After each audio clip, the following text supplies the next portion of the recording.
And for affordable housing to be delivered, we want the local authorities, the approved housing bodies and not-for-profit NGOs to take a real lead in delivering affordable homes. Affordable homes both to purchase and rent. The legislation will reinstate the capacity for local authorities to deliver affordable homes. It's the first time in over a decade that local authorities will have that power. But it will also create, for the very first time in the history of the state, an affordable rental scheme. That's really important for anybody living, particularly in Dublin or any of the other urban centres where people are paying more in rent, and you'll know this, than they are for a mortgage. We want the local authorities, one, to complete the housing assessment need for each of their local authority areas. We all come from a local authority background, and we know the frustrations being a local authority member and being unable to get the local authority executive to deliver. So we want those housing assessments completed, and we want them completed urgently. We want the development plans stalled until those housing assessments are completed.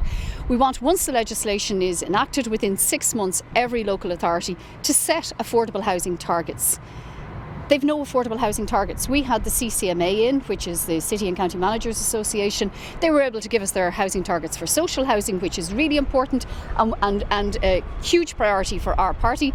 But we also want them to have affordable housing targets, and they must be set as a matter of urgency. And we say within 6 months of the legislation being enacted. Both Senator Fitzpatrick and myself and Joe have all been engaged in local government, and one thing we've seen is that prior to this legislation there wasn't a legislative basis for councillors to be ambitious about the development of counselling. So we do now have, or will now have, affordable council-led affordable housing scheme, the affordable rental scheme, and then the Part 5 extensions. And I suppose our real message here today is that we want local governments and AHBs to be ambitious about that too. But I suppose Mary has said housing is really crucially important to Fianna Fáil, and I suppose today is about us demonstrating what we're doing behind the Zoom, and how we're influencing the legislative process, because it's not just the three of us either. The entire Fianna Fáil Parliamentary Party at different points have engaged on the housing issue. We have a dedicated subcommittee on it.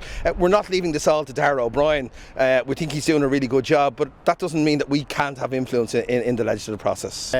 The housing crisis affects rural Ireland as well, and I would be from Longford, Westmeath. Longford is one of probably 6 or 7 counties that has a unique problem where it's not so much an affordability, it's an actual viability problem when it comes to housing. The average mean price of a house in Longford at the minute is 140,000, and yet the build price of a new house in Longford is probably 220,000. So it's unviable, and it's not commercially possible to build houses in Longford at the moment. And the stark reality is it's now 12 years since we had a 3-bedroom semi-detached house built in County Longford.